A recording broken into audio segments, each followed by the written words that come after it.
Did you know that the roots of English literature began with heroes, warriors, and monks? If you are preparing for NET exam, understanding the Anglo-Saxon period can give you a major edge. It's where epic poetry, heroic ideals, and the first English prose all started. Hello, welcome to this channel. My name is Pawan, and today I'm going to guide you through the Anglo-Saxon period, from its historical background to key writers, literary features, and themes you must know for your exams. We will explore how Old English developed, the major events that shaped literature, the poets and prose writers who defined this era, the manuscripts that preserve their works, and the themes and terms every student should remember. Plus, I'll give you a timeline summary to make revision quick and easy. So, whether it's Beowulf, the Seafarer, or the epic tales of heroism and fate, by the end of this video, you will not only understand them, you will remember them. Let's dive in and uncover the fascinating beginnings of English literature.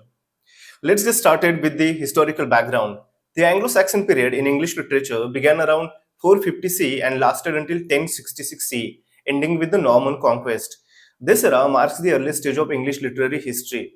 After the Romans withdrew from Britain in 410 CE, the land became vulnerable to invasions. By 449 CE, several Germanic tribes, the Angles, Saxons, and Jutes, had migrated from what is now Germany, Denmark, and northern Holland.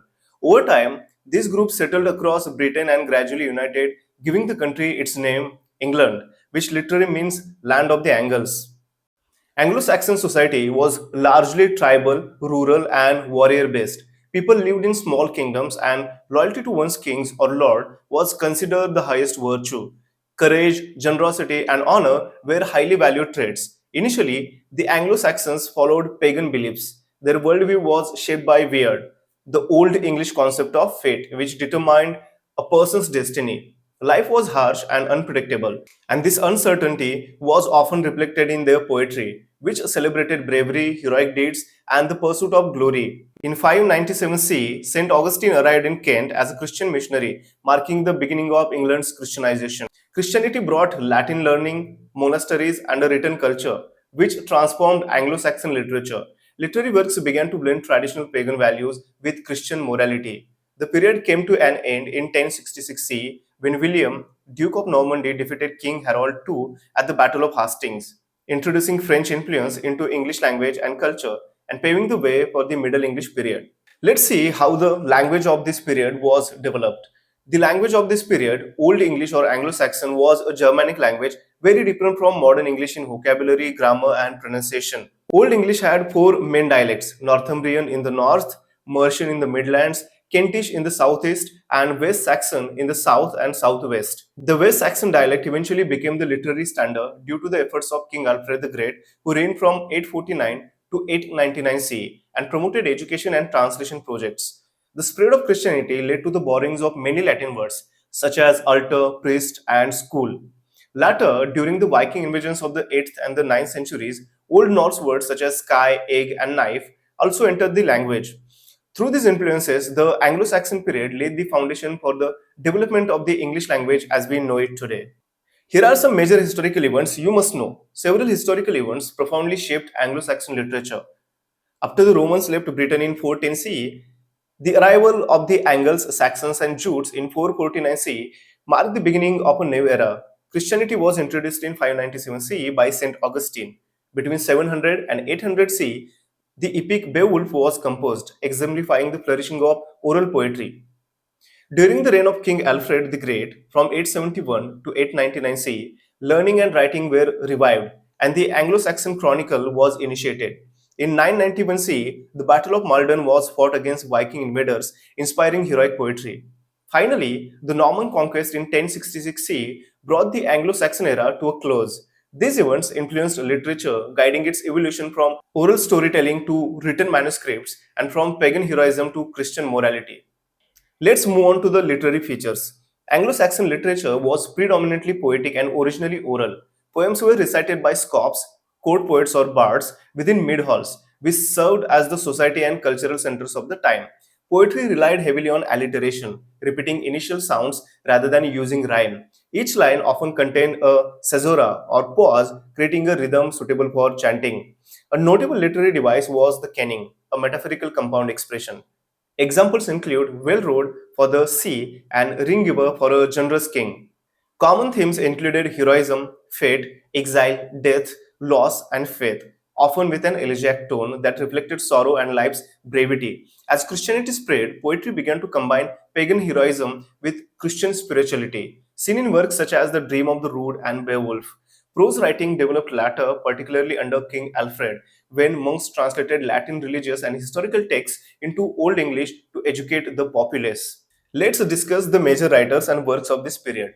Among the poets, Cædmon, who lived in the 7th century, is the first known English poet. According to Bede's Ecclesiastical History of the English People, Cædmon was an uneducated monk who miraculously received the gift of song from God, and his most famous work is Cædmon's Hymn, a short poem praising the Creator. Cynewulf, active during the 8th and the 9th centuries, is known for signed Christian poems such as Christ II, Juliana, and the Fates of the Apostles, which exhibit both deep faith and poetic craftsmanship. Many influential works were written by anonymous authors. These include the epic Beowulf, the elegiac poems, the Seafarer, and the Wanderer, the Wife's Lament, the Dream of the Rood, and the heroic poem The Battle of the Maldon, which recounts Berthnut's bravery during the Viking attack in 991 CE. In prose, Bede the Venerable, who lived from 673 to 735 CE, was a monk and historian who wrote in Latin. His ecclesiastical history of the English people, completed in 731 CE, remains one of the most important historical and religious works of early England. King Alfred the Great, who reigned from 849 to 899 CE, promoted learning, translated Latin texts into English, and initiated the Anglo-Saxon Chronicle, a year-by-year historical record. Alfric, active around 955 to 1020 CE, wrote religious sermons known as homilies in clear and rhythmic prose, intended to teach Christian doctrine. Ulfstan, an archbishop of the early 11th century, authored notable sermons, including Sermo Lupi ad Anglos, means the Sermon of the Wolf to the English, which criticized the moral decay of society. The survival of Anglo-Saxon literature owes much to a handful of manuscripts preserved by monks in monasteries. The Exeter book contains both secular and religious poems, such as The Seafarer, The Wanderer, and The Wife's Lament. The Junius manuscript includes biblical paraphrases like Genesis, Exodus, and Daniel, often attributed to Cædmon. The Vercelli book holds The Dream of the Rood and several prose homilies. The Novel Codex or Beowulf manuscript preserves Beowulf and Judith. Finally, the Anglo-Saxon Chronicle, begun under King Alfred, is a prose record of England's history. These manuscripts form the foundation of our understanding of Old English literature today. Common themes in Anglo-Saxon literature include heroism and loyalty, highlighting the sacred bond between a lord and his warriors, known as comitatus. Bravery brought fame, while cowardice invited shame. Fate or weird governed life as no one could escape destiny. Exile and loneliness were frequently explored, as were the coexistence of pagan and Christian beliefs. Many works adopted an elegiac tone, mourning the passing of worldly joys and the transience of life.